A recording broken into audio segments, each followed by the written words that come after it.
최근 논란이 됐던 의정부 리얼돌 체험방이 주민들의 강력한 반발에 부딪혀 자진 폐업했습니다.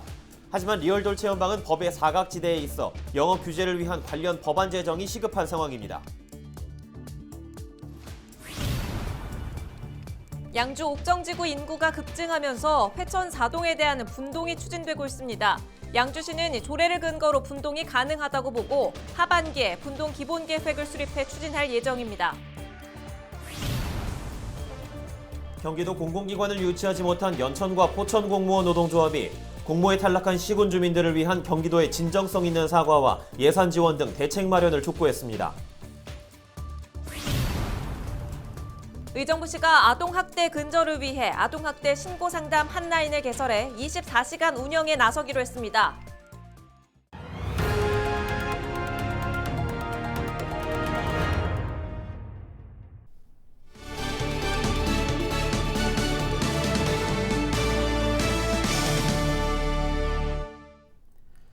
시청자 여러분 안녕하십니까? 헬로티비 나라뉴스입니다.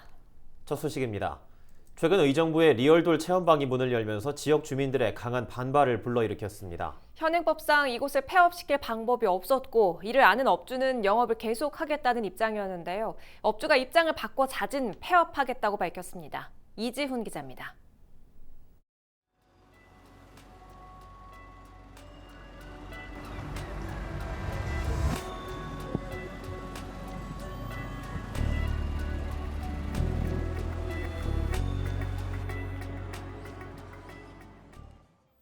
논란의 의정부 리얼돌 체험방. 며칠 전까지 붙어있던 간판이 종적을 감췄습니다. 출입문엔 폐업을 알리는 글이 붙었습니다. 체험방 업주는 지난 7일 폐업 의사를 건물주와 관리사무소 측에 밝혔습니다. 이제 오픈을 준비를 하고 있었는데 그렇게 됐다 그러면서 이제 논란 때문에 안 한다 그래서 이렇게.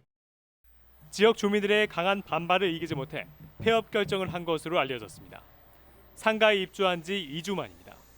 학부모들은 다행이라는 반응입니다. 늘 아이들이 엄마 손잡고 나오는 곳인데 이제는 정말 안전하게 아이들이 언제 어디서라도 뛰어놀 수 있는 그런 공간이 될 수 있는 것 같아서 너무 다행이라고 생각합니다. 의정부 리얼돌 체험방 영업 반대 민원은 지난달 31일 청원의 국민청원 게시판에 올라 18,000여 명이 동의했습니다. 하지만 의정부시는 리얼돌 체험방이 법의 사각지대에 있다는 이유로 손을 쓰지 못했습니다. 체험방 인근에 초등학교가 있음에도 교육환경보호구역 200m 범위 밖에 있어 강제 폐업은 더욱 어려웠습니다. 이럼에도 주민들은 반대 민원을 지속적으로 제기했고 결국 자진 폐업에 이르게 했습니다. 리얼돌 체험방이 주민 민원 때문에 폐업한 건 화성시와 청주시에 이어 의정부시가 세 번째 사례입니다. 시민들께서 그렇게 국민청원을 많이 올려주셨고 18,000이라는 그 이상이 넘는 그 숫자가 저희한테는 엄청난 힘이 됐습니다. 그게 없었으면 저희는 아마 지금도 싸우고 있어야 될 거고요. 반면 지역 정치인들에겐 섭섭한 마음을 드러냅니다. 사무실로 연락을 했는데 두 번씩이나 우리 사무국장님이 연락을 드렸어요. 근데 이제 뜨뜻미지근한 부분이 있다 보니까 사실은 실망감보다 허탈감이 더 많았었어요. 저희는 좀 앞장서서 좀 해주셨으면 좋겠는데 시민들이 알아서 싸워봐라는 느낌을 많이 받아서 저희는 그게 정말. 리얼돌 체험방 폐업이 결정된 날 이 지역 국회의원인 더불어민주당 김민철 의원은 학교로부터 500m 범위 안에서 청소년 유해업소들의 영업을 금지하는 내용의 법안을 발의했습니다. 현재 경기 북부에서 영업 중인 리얼돌 체험방은 7곳. 경기 북부경찰청은 관계기관과 함께 리얼돌 체험방 관련 불법 행위를 합동 단속하겠다고 밝혔습니다. 헬로티비 뉴스 이지훈입니다. 양주 옥정지구 인구가 급증하면서 회천 4동에 대한 분동이 추진되고 있습니다. 양주시는 행정동 분동을 위해 주거지역 6만 명 기준이 폐지됐지만 조례에 따라 분동이 가능하다고 밝히고 하반기에 분동 기본계획을 수립해 추진할 예정이라고 밝혔습니다.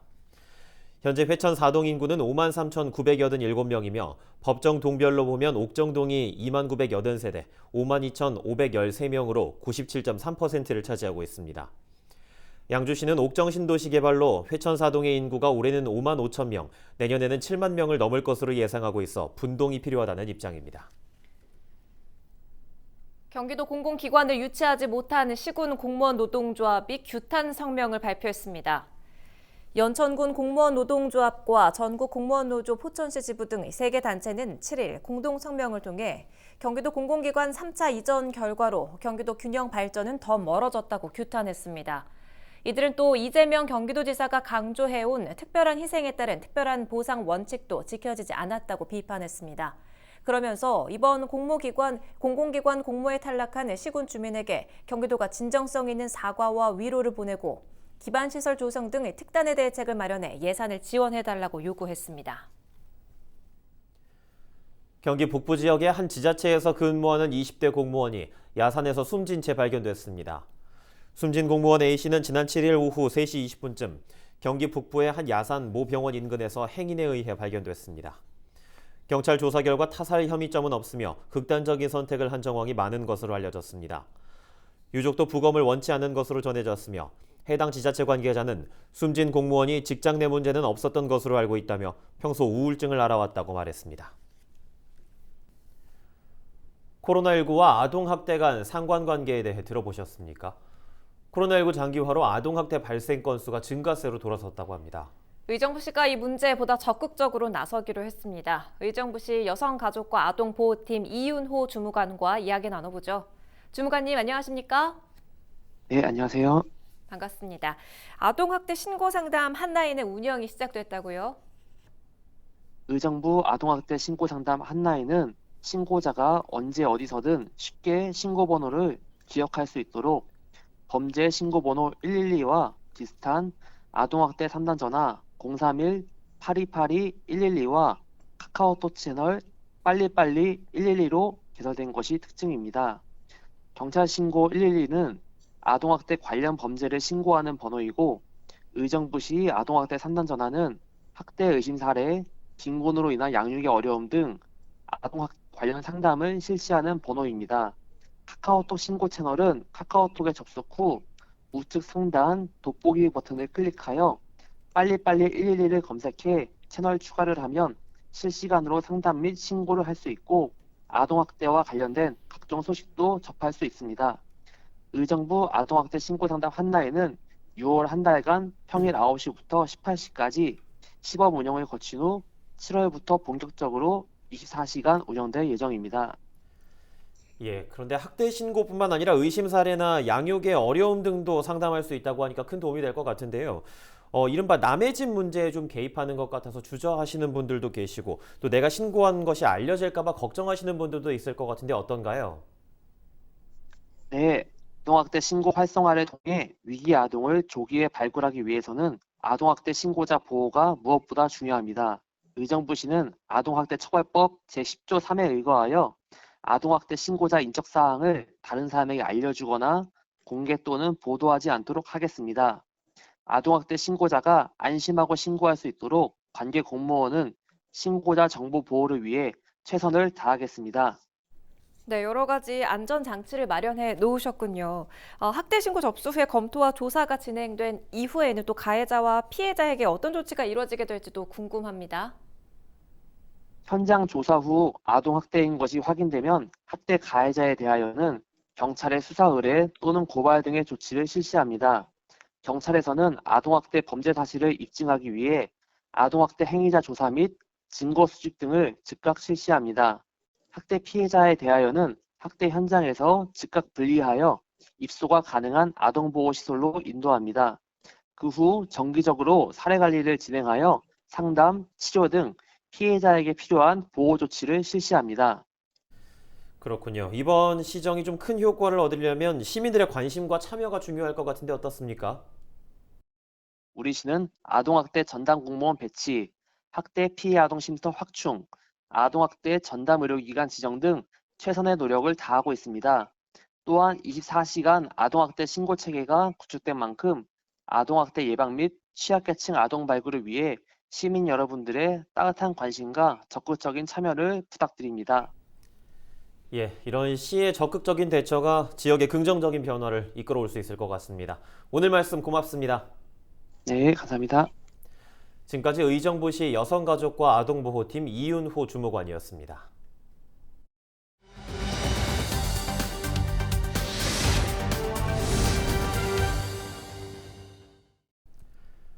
재난지원금이 이슈로 떠올랐습니다. 여당인 더불어민주당이 전 국민에게 재난지원금을 지급하는 방안을 검토해야 한다고 주장했는데요. 정부와 여당은 재난지원금을 포함한 2차 추경 논의에 들어갔습니다. 전 국민 재난지원금 지급에 대해 시민들은 어떻게 생각할까요? 여론은 지금 이재필 기자입니다. 전 국민 재난지원금 지급에 찬성하는 시민들. 그들은 재난지원금이 코로나19로 어려운 상황 속에서 큰 도움이 된다고 말했습니다. 특히 지난 전 국민 재난지원금 지급 당시 많은 도움이 됐다고 강조했습니다. 저는 찬성하는 입장이고요. 저희 필요한 물품 사고 하는데 굉장히 도움이 많이 됐기 때문에 뭐 단돈 10만 원이라도 저희한테는 굉장한 좋은 거라고 생각을 해요. 예. 전 국민에게 재난지원금이 지급되면 지역 골목 상권에 도움이 될 것 같다는 기대도 있습니다. 재난지원금이 지역 골목 상권에서 주로 사용될 것이기 때문입니다. 실제로 한국개발연구원은 전 국민에게 재난지원금을 지급한 이후 약 36%의 소비 증대 효과가 발생했다고 밝혔습니다. 상인들이 나이 드신 분들이 많고 또 하루하루 또 어렵게 사시는 분들이 많아서 뭐 재난지원금 주면은 뭐 다들 좋아하실 거고 또 고객들 입장에서도 우리 시장을 많이 이용해 주실 거니까 저 좋다고 생각합니다. 물건 사시면서도 굉장히 망설여요. 돈이 좀 아무래도 좀 여유가 적으시니까 사고는 싶은데 돈이 없는 거야. 그러니까 좀 돈이 풀리면은 시장에도 많이 도움이 될 거라 생각합니다. 반면 재난지원금 지급에 반대하는 목소리도 있습니다. 바로 재난지원금 지급으로 인한 국가의 재정 건전성 악화 때문입니다. 우리 경제 국가 재산이 튼튼해야 국민도 잘 살거든. 그러면 자꾸 국비 손실 때 보면 지금 우리가 판단해 보건데 선거 재난용이 아닐까. 생활에 도움이 되겠지만 미래에는 이 빚이 되지 않을까요? 자라나는 후세대에 빚덩어리를 남기는 것 같은. 나라가 좀 빚이 안 주고 잘 그게 운영이 되면 좋은데 그런 거에 큰 뭐 시민들이 그걸 더 받았다고 해서 갑자기 뭐 재난과 그 힘듦이 없어지는 것도 아니고. 때문에 전 국민 지급이 아닌 취약계층을 선별해 지원해야 한다는 목소리도 나오고 있습니다. 실제로 이 같은 이유로 1차 재난지원금 이후에는 취약계층을 중심으로 선별적 지원이 이루어지고 있습니다. 전 국민에게 일괄적으로 지급하는 것은 반대합니다. 재정 건전성 악화가 우려되기 때문에 취약계층에게 선별적으로 지급하는 것이 맞다고 봅니다. 이슈의 중심에 선 재난지원금.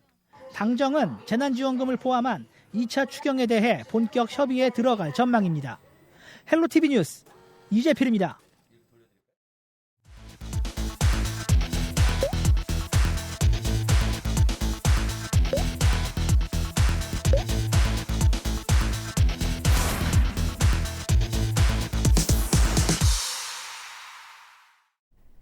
허가도 받지 않고 유해 화학물질을 보관한 업체들이 대거 적발됐습니다. 경기도 특별사법경찰단은 도내에서 유해 화학물질을 만들거나 저장하는 사업장 278곳을 단속한 결과 67곳에서 불법 사항이 적발됐다고 밝혔습니다. 적발된 업체는 유해 화학물질을 허가받지 않고 보관하거나 관리를 소홀히 한 것으로 드러났습니다.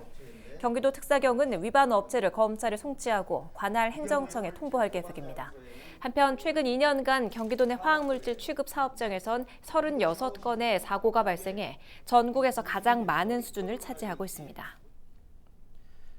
경기도의회가 국내외 400여 개 종교 시민사회단체 연대인 한반도 종전 평화 캠페인이 진행하는 한반도 평화선언 서명운동에 동참했습니다. 경기도 의원 100여 명과 이재명 경기도지사, 이재정 경기도 교육감은 도의회 의장에서 열린 한반도 평화선언 지지 행사에 참석해 서명지에 서명했습니다.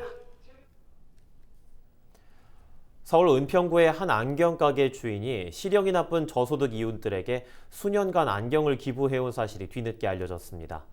금액으로 치면 1억 원어치나 된다고 하는데요.